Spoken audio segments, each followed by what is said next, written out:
We are in a new era of revolution. We are in an AI revolution, and the church must meet the moment. And people who care about humanity are called upon to meet this moment. Hi again, everybody. Welcome to another episode of the Narrative Podcast. Mike Andrews and David Mahan joining you today. And David, sports, your thoughts? How about we save Ohio sports? Yes, we had a couple of sports-related, policy-related stories this week that are worth talking about. And, you know, Aaron and I have had some fun the last couple of weeks talking about some Major League Baseball stuff, but this really gets to the bones of our work. And the Save Ohio Sports Act took a big step forward this past week. And what a great day to meet with some of the key coalition members behind that and go over to the State House and formally introduce that bill. Yeah, it was a good day. We had folks from mental health come in and prevention, suicide prevention. We had Lawrence Funderburk in, former Ohio State basketball player, NBA player, really who, when you hear about Chauncey Billups and some of those guys, I mean, he played with those guys. Like he knows these guys as well as just 30 years of working with young athletes who struggle with gambling addiction. And you've heard us talk about and over the last several weeks just how dangerous this could be. Gambling being of all addictions, the one that has the most suicide attempts in it. And so to be able to go over to the State House, gather these folks together, and it wasn't the full coalition for sure, but to gather these folks together, support the bill sponsors and Rep. Newman, Rep. Lear, head over to the State House so that they can, kind of stand with them as they formally introduce the bill was a good day. Yeah, and there's been some more talk gaining momentum. I think in the National Sports League, there were a couple more NBA players who've been implicated in some gambling schemes, and Major League Baseball is going through what they call their collective bargaining process between the owners and the players, and they're even saying, hey, we don't want prop bets. We want to make sure that this agreement excludes those.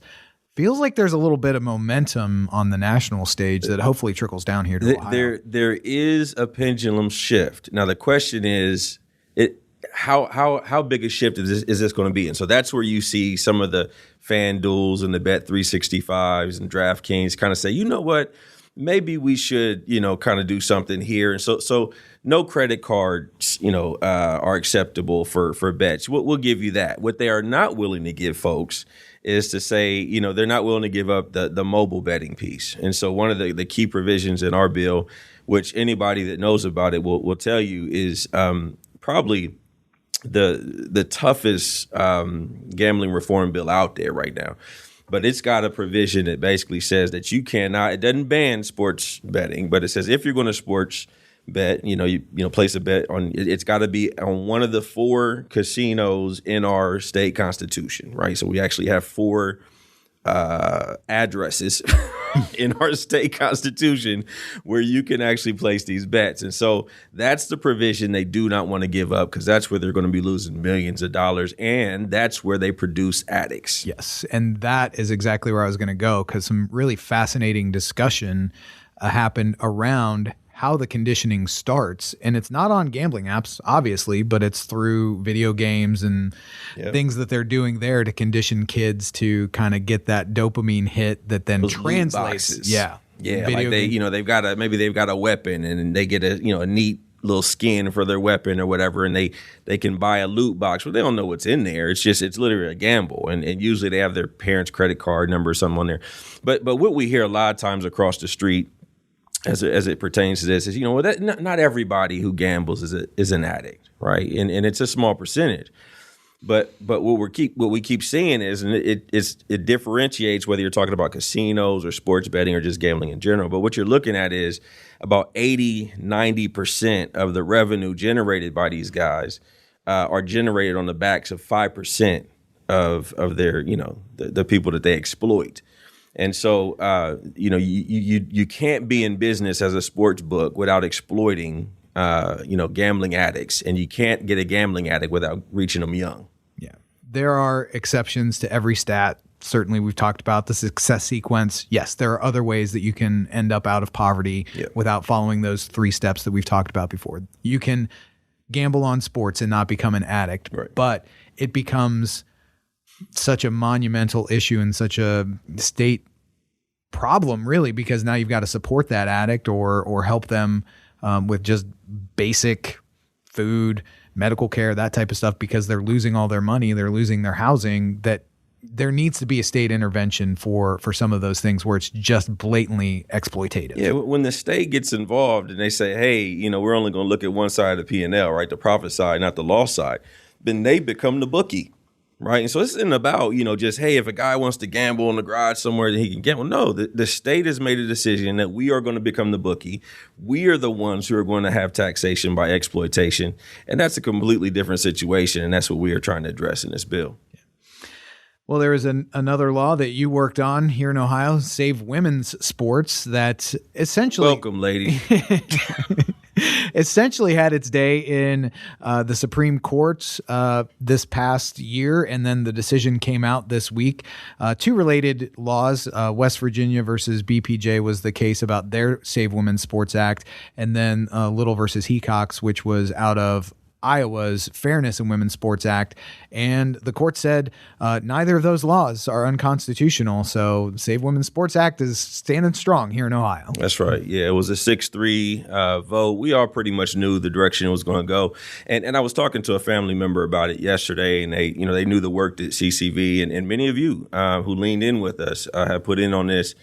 And they said, finally, we've banned men and women's sports in this country. And I said, not so much, right? And so they didn't make a determination to completely ban it. But what they did was kind of like with the abortion issue, they sent it back to the states and said, of the basically 50% of states in the country that have said that, we need sex-specific sports, that we have the right to do so. We can make that decision without rubbing the Constitution wrong. So that was a huge decision. Again, we got about half the states in the country that have already gone that route, and I'd probably see a couple more, come. But a huge win for us and for women. And I think it's worth highlighting Justice Clarence Thomas, in his opinion, was spitting some fire. As usual. It's all truth, but men and boys with gender dysphoria are not women or girls, even if they believe they are. Sex is immutable, biological characteristic. It is binary, and man and woman, boy and girl are terms that correspond to adults and children of each sex. To use language to obscure reality, to show indifference regarding the truth, is to lie to the public and cease to treat our fellow citizens as equals. That is some good stuff. Yeah, it's that's awesome. But, shout out to Riley Gaines. Shout out to, former Representative Jenna Powell, Rep. Click, who put so much work in on these bills. Just a great day. Yeah, and mentioning Riley's name, you can't say enough about these women, these girls who were willing to bring their stories into the public and take a lot of unfriendly fire to get the discussion going on this issue and help get these bills across the goal line. Yeah, everybody, sees Riley Gaines. That's a household name now, but they, very few do they remember when she was just competing as a young lady, in the NCAA, and everybody was terrified to see this guy in the locker room, but was already warned, don't say a word about it. Right, because this is just the lay of the land now, which we always hear over and over again, right? Whenever we have these culture-changing issues that we're addressing, this is water over the bridge, it's too late, culture's already gone that far, you can't create the nation or the state in your own image. They said that with school choice, they said that with Save Women's Sports, they said that with SAFE Act, and now they're saying it with the SOS gambling bill, right? And that's why it's so important for people of courage, right, to stand up, stand strong, make sure that our positions are rooted in truth and righteousness, and move forward regardless of what the haters or the cowards say. Yeah. Amen. Well, we've got a pretty big anniversary for our country this weekend, the 250th anniversary of America. You got any plans for the big 4th of July, David? Oh, we bought a cake and some hats and sparklers. Some party favors. Yes. But, we probably get together, family together and grill. We usually sit on the porch and watch the fireworks from our front porch. But try not to melt in 100-degree weather. Yeah, there is that.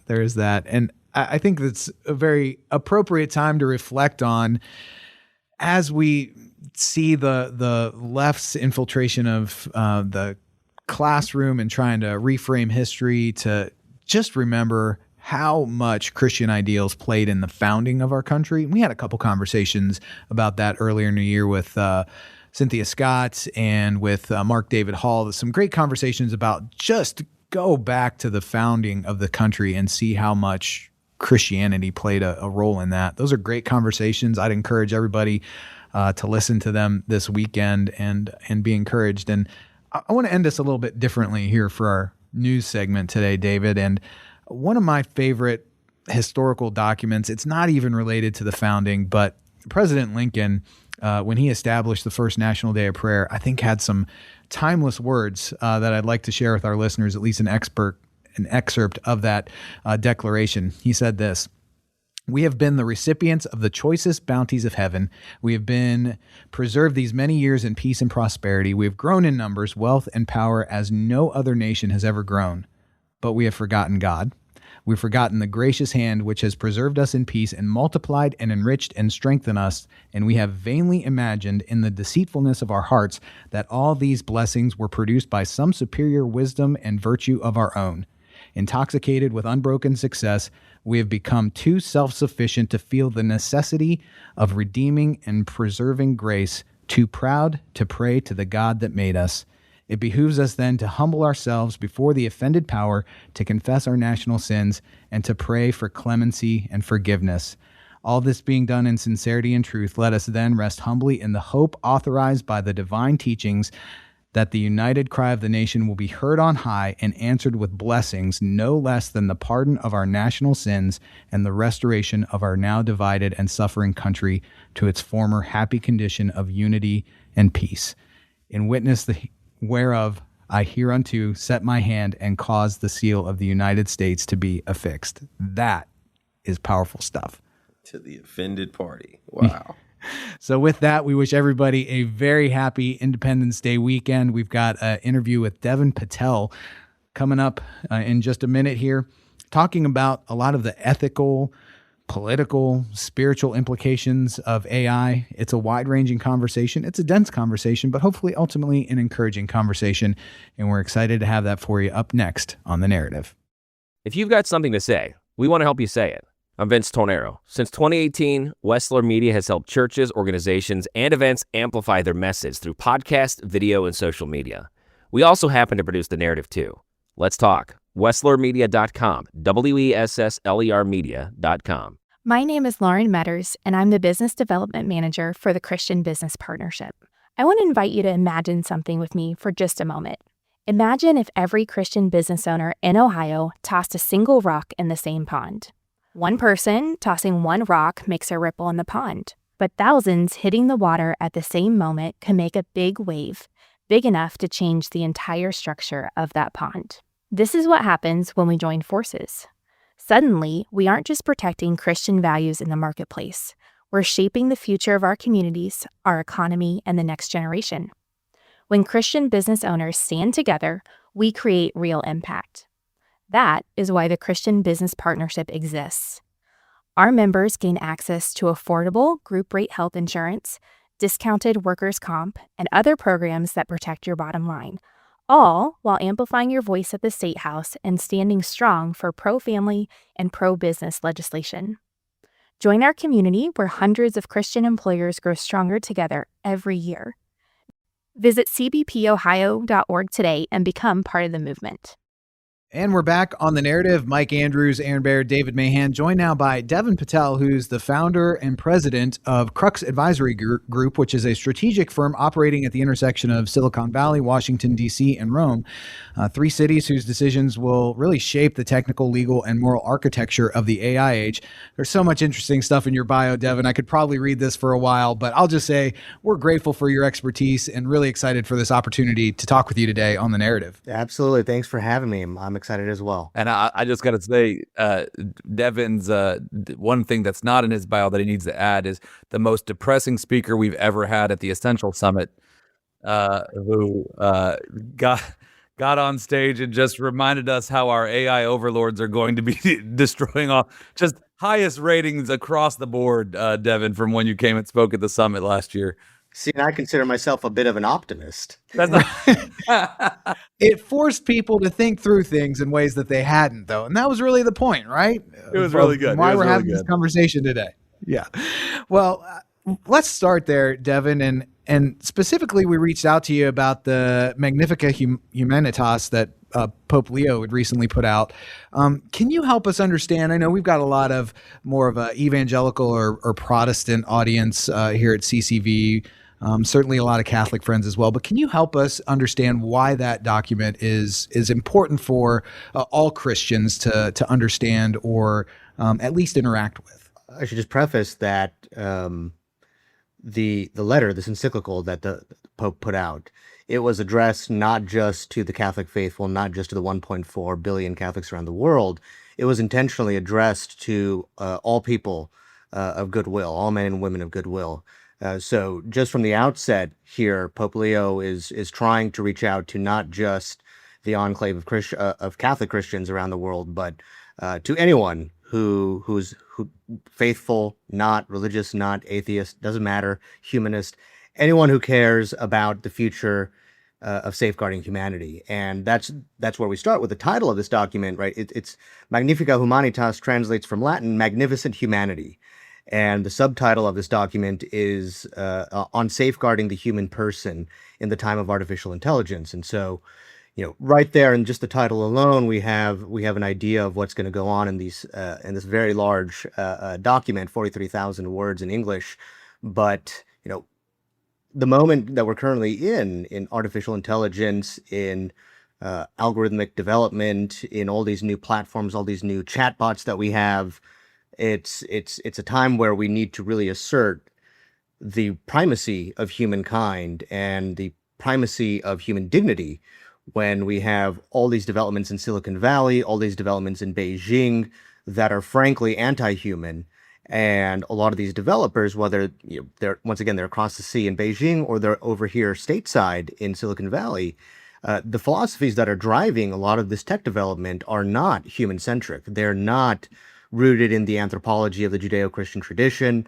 They're not even rooted in a generic sort of faith-based tradition that sees humankind as equal in their dignity, that sees value in labor, all these things that we can go into. And so the Pope here is trying to put a stake in the ground and say, we need to be at the table here. We people of faith, we communities, we parents, educators, all people of goodwill need to be at the table here to discuss these issues. It can't just be the billionaires in Silicon Valley and the engineers who aren't formed in the same way that most Americans are. And we need to be able to help drive this conversation of where this technology is going, since we have no choice but to accept it, and since it's been shoved down our throats. So, Devan, I want to start there with you if we can, because I think the context of which the Pope wrote this encyclical matters quite a bit, and the context, especially of the men and women driving the AI conversations, the Sam Altmans, even the Elon Musk. I mean, we talked about this at the Essential Summit. Elon has been a good political friend on some key issues, but on things like transgenderism and things like that a lot of Christians care about. But in this area in particular, probably the most important area that he's engaged in, there's some real concerns. And I sort of see three areas in particular that these guys have really troubling worldviews on that the Pope tries to address here in the encyclical. But it would be the poor, the purpose of work, and then war. Can you maybe talk a little bit about how Sam Altman, the CEO of OpenAI, and Elon Musk, and even Peter Thiel, some of these guys, view maybe these three areas that would give Christians pause to say, okay, it's concerning that these are the guys driving the development and conversation and direction of the most important technological advancement maybe in human history. Yeah, let me also first say, I'm not a tech skeptic. I love technology, big fan of technology. I wear an Oura Ring and an Apple Watch. I love the data age, big into it. So I'm not a Luddite. And I don't want to malign everyone in Silicon Valley. Not everyone is a subscriber to these philosophies of transhumanism, posthumanism, and effective altruism. Many are, especially in the C-suite, and so that's where a lot of this concern comes from, and that's where a lot of the pushback you're seeing from the Holy Father, from faith leaders across the spectrum. I think rightly so.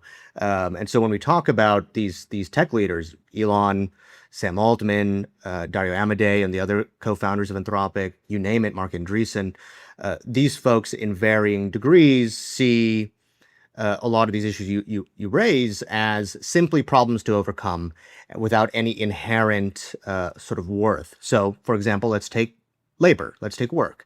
The Christian point of view, the Jewish point of view, is that labor is a dignity-enhancing form of coming closer to God, right? We are created in His image. We are to be laborers in the vineyard.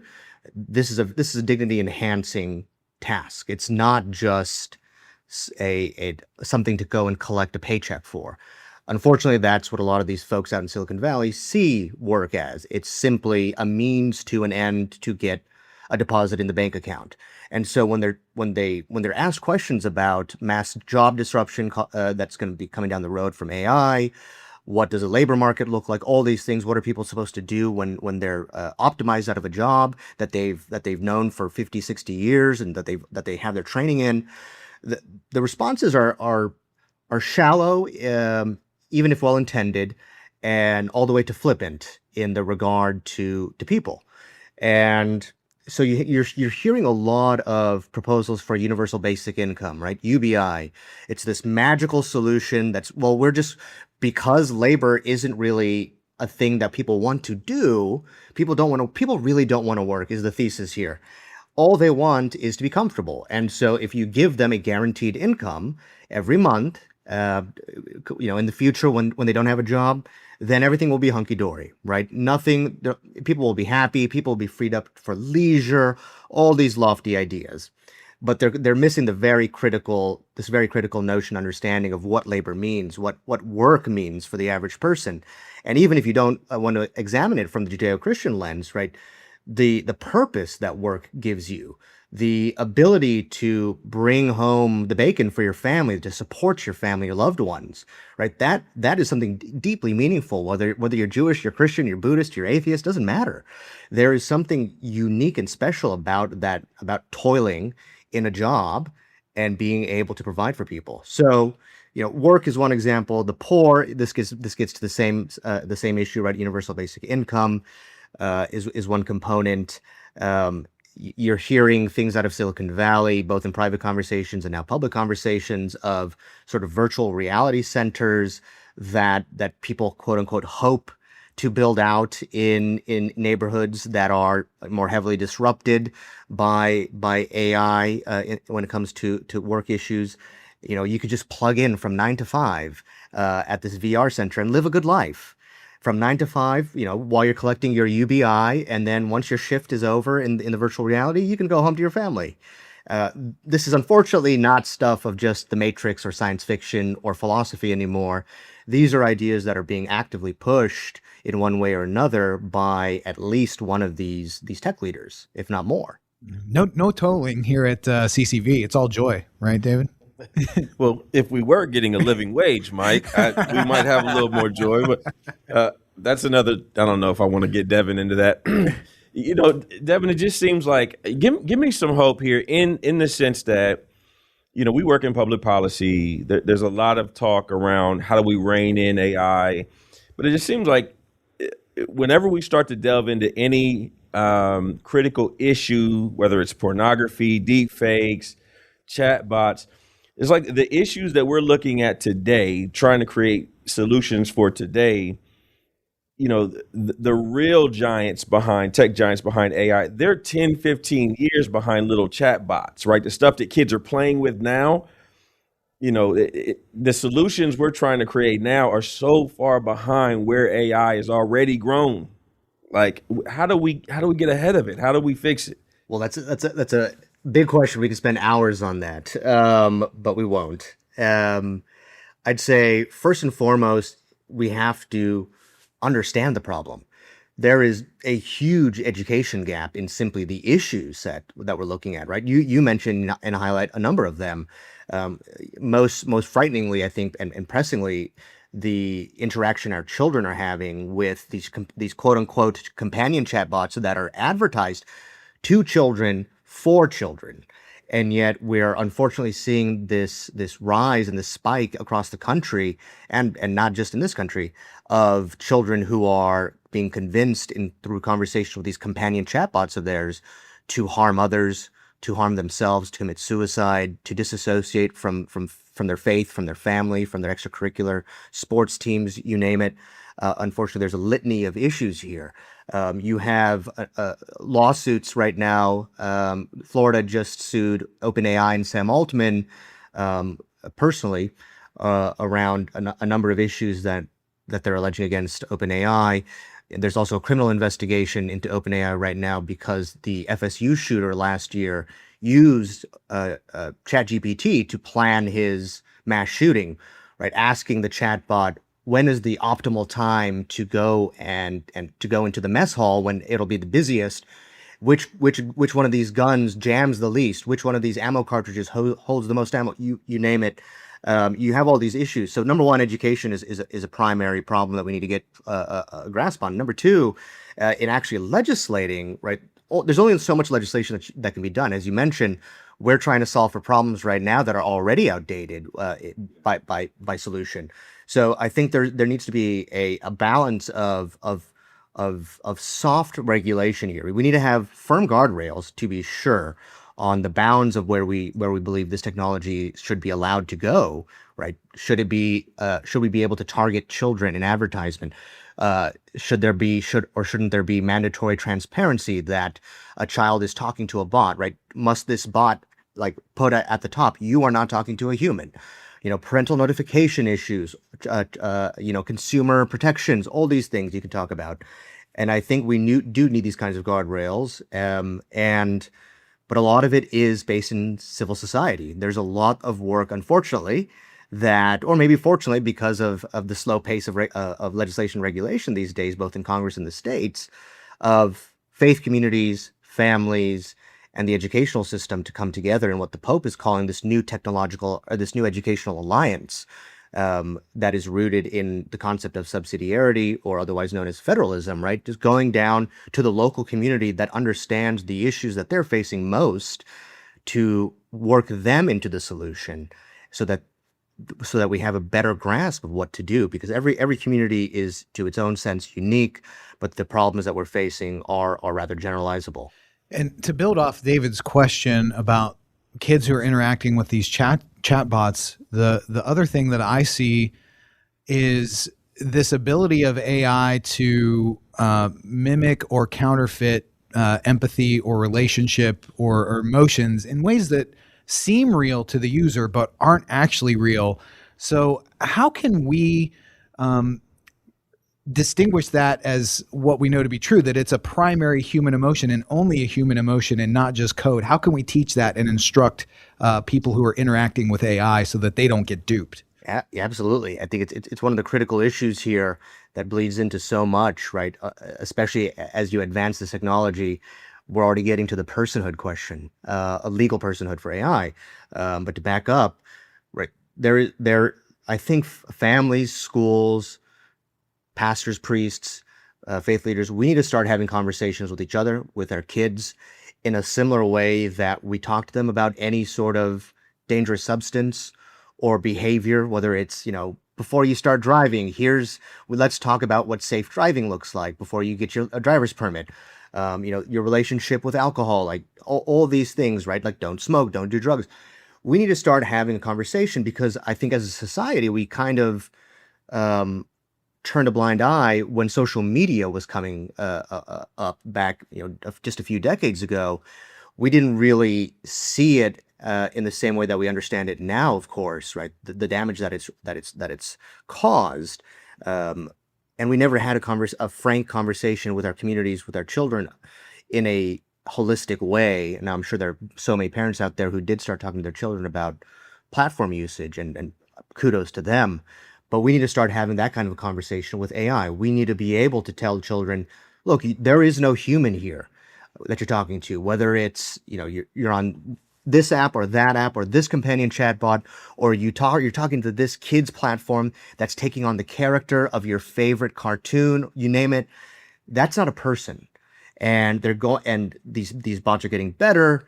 They're learning to understand, mimic human emotion, because these models are designed to be sycophantic, right? User engagement is the number one metric.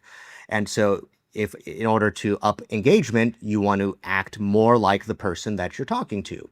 You want to be a mirror as close as you can be. So there needs to be a conversation in the home, in the schools about this. And there can be a lot done here legislatively, right? We can have mandatory disclosure requirements, like I mentioned, of a banner at the top of a chatbot that says you are not speaking to a human, or watermarks on anything created by AI that shows that this is not human generated. There's lots that can be done there. So, Devan, let's go back to Rome here then on this, which is, Pope Leo's only, been in office now for less than a year, and this is the first thing from that he's written publicly. Maybe and it's, I saw some people saying this is maybe one of the most significant releases from the Vatican in the last 50 years. So why this topic of everything he could be talking about right now? Why did the Vatican think this was so important to come out now? And what does it say about really where he wants to be leading going into the future? Yeah, it's all very intentional here. This wasn't some accidental stumbling into this issue set that is kind of grasped the public attention across the world. Pope Leo, and even Pope Francis before him, Pope Francis was talking about this issue back in 2020, but Pope Leo, as you mentioned, has only been in office just over a year now. His very first day as Pope, he called the cardinals together and addressed them and told them why he picked the name Leo the 14th. To pay homage to Leo the 13th, who was Pope in the late 19th century, who was Pope during the Industrial Revolution. And in the late 19th century, then Pope Leo the 13th wrote an encyclical called Rerum Novarum, or translated English, On New Things, a response to the Industrial Revolution, on this whole new way of life, economically, labor-wise.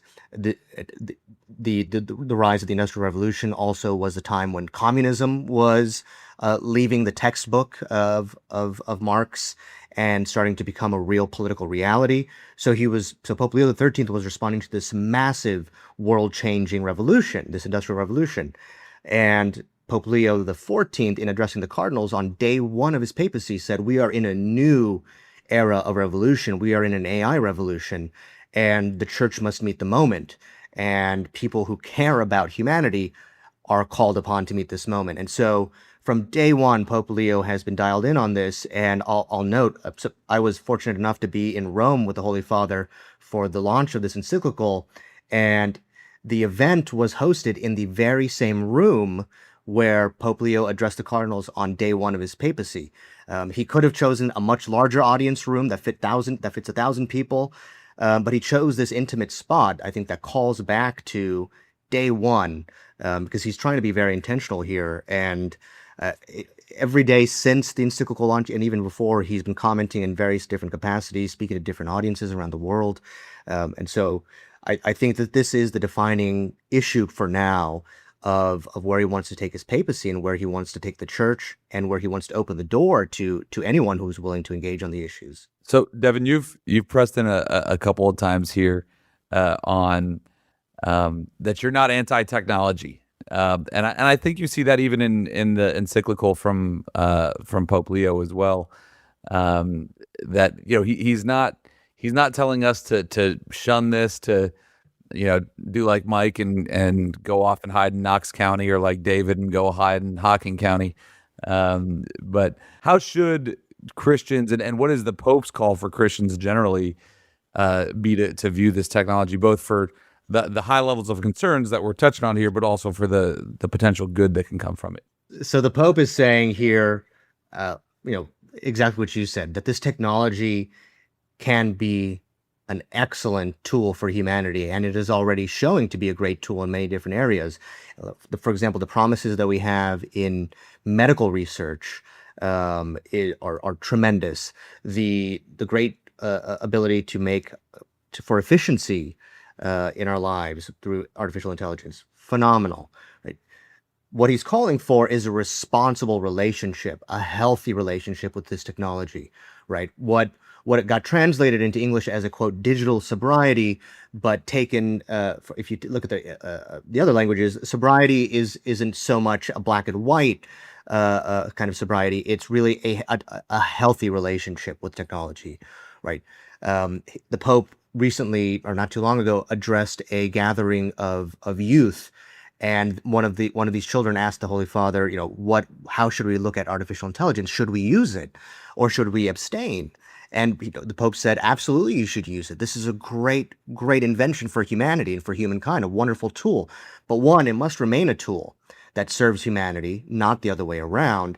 And two, we must have a relationship with AI such that if it disappeared tomorrow, we'd still be able to do the fundamentally human things, right? Ask ourselves, if AI disappeared tomorrow, would I still be able to form relationships, sustain relationship, have social interaction in a healthy way, be able to communicate with my neighbor, my family, all these things that unfortunately are getting kind of offloaded to AI, right? A lot of these social interactions.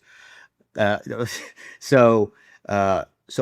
a healthy relationship here that he's calling for, and that of course is a responsibility on all of us, and families have borne the brunt of this responsibility, he says, for too long, and platforms need to take a serious stake here in responsibility. Legislators have a serious role here. It's not just everything on the family's shoulder, and that's where he comes back to this great imagery that he weaves throughout the encyclical, that we have two paths forward before us.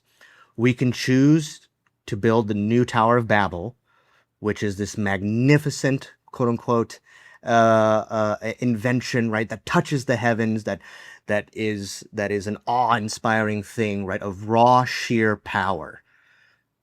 Or we can go down the path of the prophet Nehemiah, and what Nehemiah did when he came back to Jerusalem after the exile, in rebuilding the walls of Jerusalem on the terms of the Jewish people, in a way that bettered their relationship with God and served their relationship with God harmoniously, right? And what Nehemiah did when he came back to Jerusalem was, he did not just say, hey, rabbis, hey, elite, we are responsible here, we need to do this.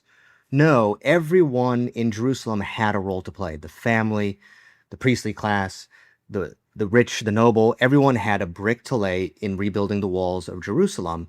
And they did so, and they did it, once again, in harmony with God and in their and keeping that healthy relationship. So the Pope is giving us these two, or highlighting these two paths, and it's up to us to choose where we want to go. So Devin, I'm struggling with the phrase healthy relationship with technology. Like when, as a father, when my kids were little, first it was where we put the computer in the house, then it's the cell phone.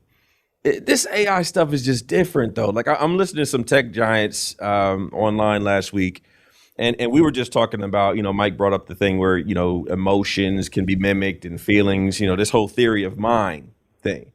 And we're, I'm watching these guys and they're like, we didn't even know AI could do this until last year, right? Like their AI as started out the ability of a 2-year-old to have theory of mind, and then then it was 9 years old, and then they're like, we just learned this last week that this was even a possibility. How can you be responsible with technology, when you're working with something like that? Look, it's not easy. This is a novel challenge that we're facing, and because it's so invidious, it's everywhere, right? If you just do a Google search these days, your top result, right? What do you see now when you do a Google search? You don't see your actual results. You see a Google AI summary of what they think the answer should be to your Google query. And we can get into hallucinations and all these things, but these answers are often incorrect, or they're giving us information that we didn't ask for. And we're already seeing the numbers here. Just a quick stat: the number of times that people are like clicking on a Google search result, ever since the introduction of the AI summary that Google search now gives you, which has only been maybe a year or so since the introduction of this sort of mandatory thing, search result clicking is down 50%, just about. Right. We are just offloading critical thinking, double checking our sources now by 50% already in the course of a year. That is horrifying, right? That goes to your question. How do we use it responsibly? Well, I think once again, this requires work of us, which a lot of people are gonna shrug at because it's a lot of effort. But we have to regain those tools that we were all educated on, that we were educated with, right? Critical thinking. It's not just some novel thing for the academy. We have to be incredibly diligent in how we approach, right, the information that's given to us. Like, it's not it's just a few extra steps. If you see a Google search result, click on the link that it gives you, or go down to the actual results and, click on the page there that has whatever information you're looking for. Just go. It's a lot more friction, as the tech companies will put it, which is what they're trying to reduce and make your life so much easier. But it's critical thinking and analysis. It's guarding zealously free time and boredom, which is something that I'm hearing a lot of Christian schools especially start to push in the education system. Is we're going to guard this amount of time. You cannot be on a device. You got to be outside, right? Go touch grass, as they say. You need to be out and about. We need to rediscover what it's like to be sitting with a little bit of discomfort, right? If I'm waiting at the coffee shop to meet a colleague, I myself will rush to kind of just look at my phone to fill the uncomfortable few minutes while I'm waiting for them. I don't want to sit alone in the cafe and look like I'm all by myself with nothing to do, right? Even I as an adult have that issue. So it's being a lot more cognizant in these small things that I think add up to habits. That's how we build habits. It's these small things that build over time. And if we are a lot more cognizant about all these small things, I think you'll be surprised at what you see. And we're seeing the result in a lot of these digital sobriety, tech fasting studies of how quickly people can snap back. But that requires effort, and that requires a lot more zealous overwatch. So Devin, if somebody, just anybody, right, had a piece of land somewhere where there was grass and caves and lakes, and they wanted to take off work to just be out there for a day or two, you wouldn't see that as something negative? What do we not speak to any specific examples. I encourage outdoor time. I encourage regrounding yourself. That's crazy. Okay. Yeah, so you're going to clip this, aren't you? Yeah. The email is on its way to Aaron. I can just see it. A religious exemption based on yes, religious exemption. Devin, I want to ask you, because we mentioned at the top, you're sitting at the intersection with your work of Silicon Valley, Rome, and Washington, D.C. And we haven't really talked about that legislator or regulation piece. So just in your mind, with how far down the road we already are on AI, as far out of the barn as it is, what does regulation even possibly look like at this point? I know you mentioned some things like watermarking and disclaimers and that type of stuff, but practically at a policy level, what could AI regulation entail?